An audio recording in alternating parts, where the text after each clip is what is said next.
Hello les Power Girls! Bienvenue sur la chaîne qui vous pousse à réaliser tous vos rêves, même les plus fous, et surtout les plus fous. Aujourd'hui, je vais vous parler des côtés sombres du développement personnel. Encore, allez-vous me dire? Oui, j'avais déjà fait une vidéo sur ce sujet. Je ne sais pas incruster là, les petites vidéos dans les coins. Donc je vous invite à aller farfouiller dans les archives de ma chaîne pour la retrouver. De toute façon, c'était il n'y a pas si longtemps que ça.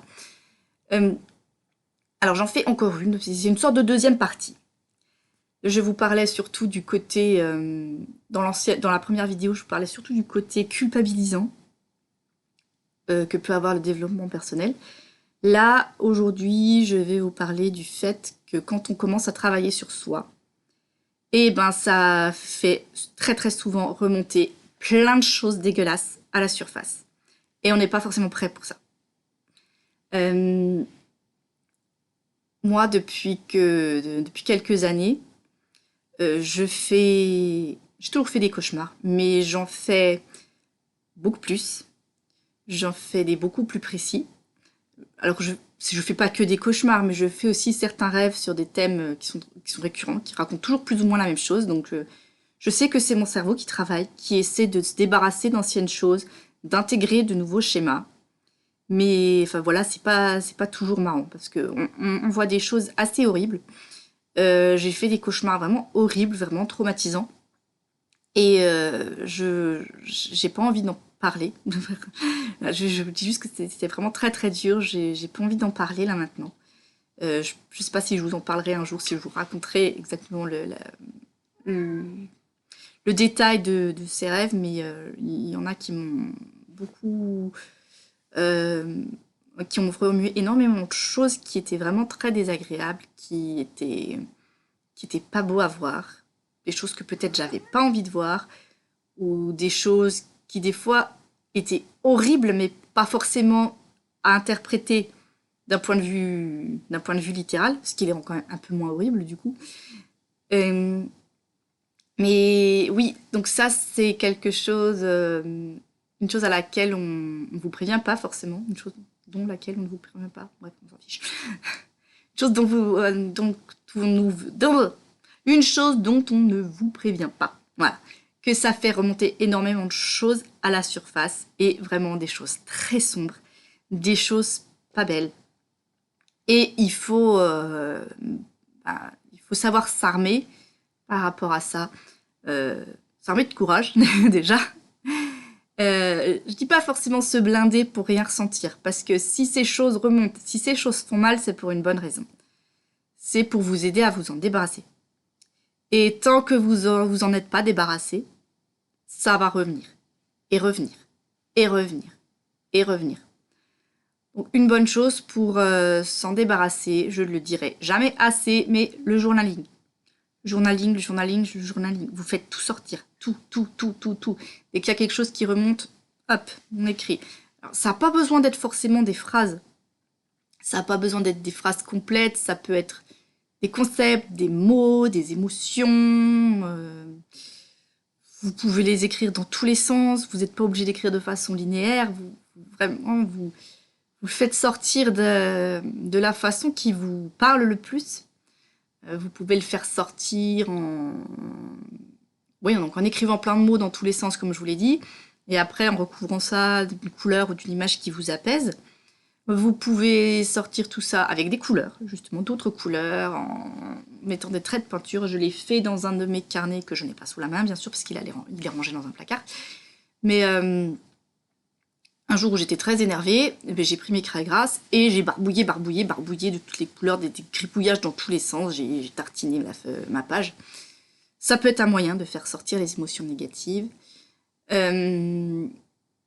Quand il y a tous ces trucs au moment où tous ces trucs reviennent, ça va pas forcément être le moment où il faudra méditer. Méditer, c'est dans d'autres moments un peu plus calmes, justement quand vous voulez aider à faire ressortir ces choses.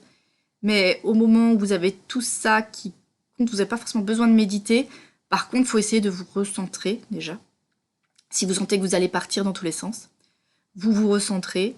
Vous essayez de relativiser autant que possible et essayez de chercher le pourquoi qui se cache derrière tout ça. pourquoi il y a ces choses horribles qui reviennent, pourquoi je fais tous ces cauchemars. Chez moi, ça s'exprime beaucoup sous forme de rêves et de cauchemars. Alors, de plus ou moins grande intensité, hein. Ça peut être des petits rêves complètement n'importe quoi, mais qui me parlent. Ça peut être des rêves très très horribles, comme je vous en ai déjà parlé au début. Et des fois, ça peut être, vous êtes en train de lire, et puis paf, vous avez une illumination. Et ça va faire tilt, il y a des connexions qui vont se faire, mais qui vont vous rappeler des choses. N'hésitez pas aussi à consulter un thérapeute ou une thérapeute, hein, pour vous aider, peu importe lequel. Franchement, la méthode qui vous convient, hein, un psychiatre, psychologue, art thérapeute, thérapeute holistique, tout ce que vous voulez. Le genre de choses en lesquelles vous faites le plus confiance et qui vous aidera le plus selon vos croyances, selon vos convictions, selon vos émotions, votre vécu. Donc, n'hésitez pas à faire appel à des professionnels. Donc, et surtout, ouais, savoir que ces choses vont ressortir quand on commence à travailler son développement personnel.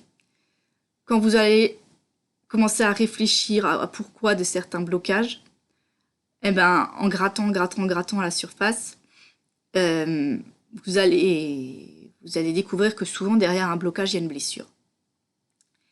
Et parfois, ben, il va arriver que cette blessure que vous aviez cachée sous plein de couches, ça risque d'arriver que cette blessure vous fait aussi mal maintenant qu'au moment où elle est arrivée. Voire plus mal, selon le type de blessure. Parce que peut-être que sur le moment, votre cerveau, pour se protéger, il a mis ça dans une boîte et dans un coin et on n'en parle plus. Et du coup, ça peut faire ressortir toutes les émotions que vous aviez éprouvées ou que vous avez refoulées à ce moment-là. Donc, vraiment, voilà, quand vous travaillez sur votre développement personnel, mais prenez votre temps. N'hésitez pas à vous faire accompagner si vous en avez besoin. Ayez en tête que oui, il y a des choses qui vont remonter et qui vont pas faire plaisir. Il y a des émotions qui vont remonter, qui vont pas vous plaire, qui risquent de vous chambouler beaucoup.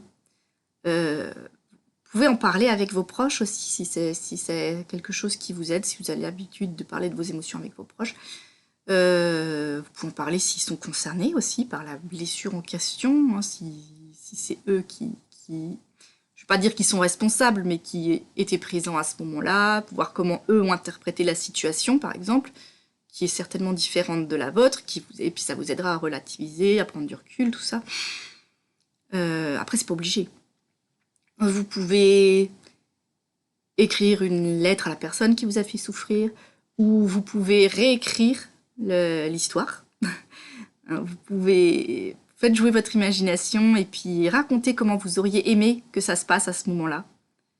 Comme moi, c'est ce que je fais par exemple quand il m'arrive un truc qui me laisse un peu avec un sentiment mitigé.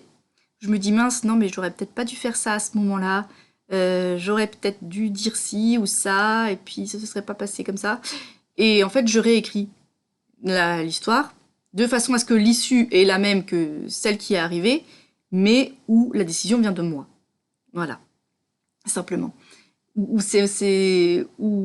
le résultat de la chose en question, c'est uniquement de mon fait.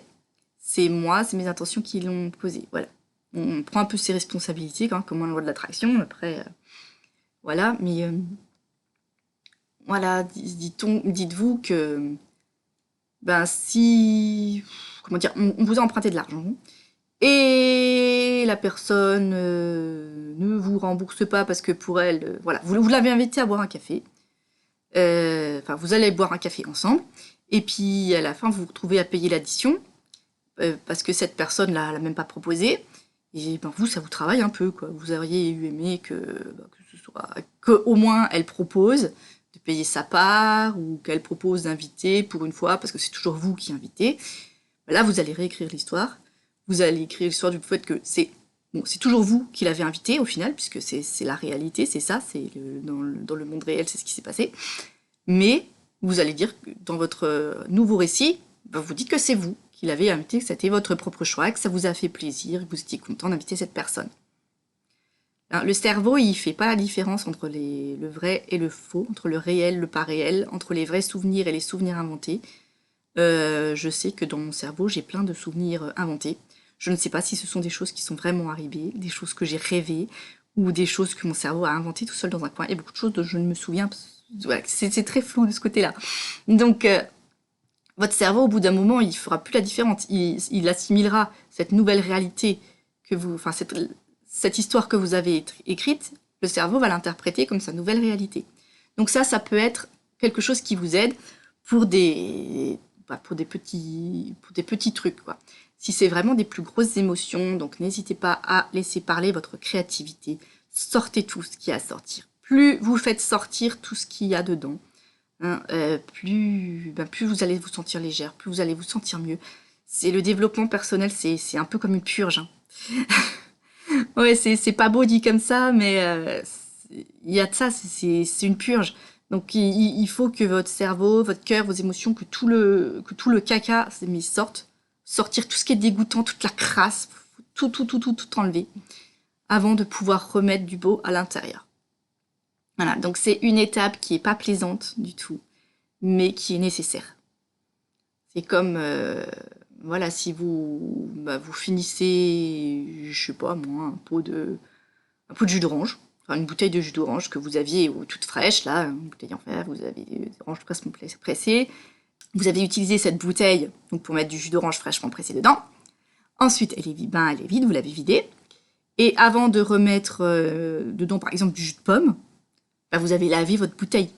Vous n'allez pas remettre votre jus de pomme dans la bouteille où il y a encore des restes du jus d'orange, par exemple. Vos radiateurs, si vous avez des radiateurs au gaz, une fois par an, faut faire la purge des radiateurs. Hein. Il faut vider l'eau sale qui est dedans, puis remettre de l'eau propre à la place. La voiture, c'est pareil, hein, de temps en temps, faut faire les vidanges, et puis avant de remettre des liquides propres à l'intérieur. On laisse pas la vieille huile dégueulasse toute rance. On nettoie, enfin, on mélange pas l'huile neuve avec la vieille huile rance. On vide tout, et puis on remet de la bonne huile. Voilà, votre cerveau, c'est pareil. Pour remettre des belles choses, il faut mettre toute la crasse. Parce que faut enlever toute la crasse autant que possible. Et voilà, parce que déjà, tant que vous avez de la crasse dans le cerveau, vous n'avez pas de place pour mettre les belles choses. Et surtout, on ne veut pas que la crasse contamine toutes les belles choses. Hein, parce que le moisi, j'avais écrit un poème là-dessus, que je sais pas si je vous posterai à l'occasion, bref. Où je parle justement de cette saleté, de cette crasse qu'on peut avoir dans le cerveau, et qui s'étend comme de la moisissure. Et puis, on voit un peu de moisissure sur le mur, on dit c'est pas grave, allez, on met un petit coup de peinture par-dessus, c'est bon, on voit plus la moisissure. On l'a pas traitée, on l'a juste cachée. Et cette moisissure, elle va quand même continuer à s'étendre. Elle va quand même continuer à s'étendre dans le papier peint. Elle va ressortir par-dessus la peinture, parfois. Voilà. La moisissure, si on la traite pas, elle s'étend. Et les saletés que vous avez dans la tête, c'est pareil. Si vous les traitez pas, ça va s'étendre. Et ça va contaminer toutes les belles pensées que vous allez essayer de mettre dedans, et c'est dommage. Alors bien sûr, vous n'allez pas tout sortir d'un coup. Vous allez... ça va se faire petit à petit, ça va se faire en plusieurs fois. Parfois, il y a des trucs, vous vous dites, mais je croyais que j'en avais fini avec ça, puis paf, ça revient. Parce que parfois, c'est par palier. Hein, vous avez défoncé le niveau 1, et puis un peu plus tard, boum, voilà, c'est le niveau 2 qui se pointe. Donc, faut vraiment beaucoup de patience, beaucoup d'indulgence envers vous-même, beaucoup d'amour envers vous-même. N'hésitez pas donc à vous confier autour de vous, à vous confier à vos proches, à consulter un professionnel, une thérapeute si besoin. Et si vous avez envie de vous lâcher, si vous avez plein de choses à lâcher, comme ça, et que vous ne savez pas trop comment, au mois de juin, je vais organiser des week-ends créatifs. Donc on aura 2 ateliers par Zoom, un atelier d'écriture et puis un atelier loisirs créatifs plus manuel, art plastique, peinture, tout ça, collage. Donc le premier aura lieu le samedi 3 et le dimanche 4 juin. Donc il y aura deux ateliers d'1 heure, 1 heure et demie sur Zoom. Et vous pouvez vous inscrire, je vous mets le lien dans la bio. Voilà, si vous avez envie de vous inscrire, de nous rejoindre et puis de venir explorer votre créativité avec nous, si vous voulez lâcher la bride à votre imaginaire, rejoignez-moi, rejoignez-nous, parce qu'on sera plusieurs dans l'idéal. Donc voilà, toutes les infos sont dans la bio, enfin le lien surtout dans la bio. Voilà, donc venez aux ateliers créatifs du mois de juin, au week-end créatif du mois de juin. Sur ce, je vous souhaite un bon week-end, je vous fais de gros bisous, n'oubliez pas de liker et de vous abonner si vous avez aimé cette vidéo. Je vous envoie tout plein de bonnes ondes et je vous dis à la semaine prochaine. Bye bye. Vite, elle vous fait bye bye aussi. Voilà. Bye bye.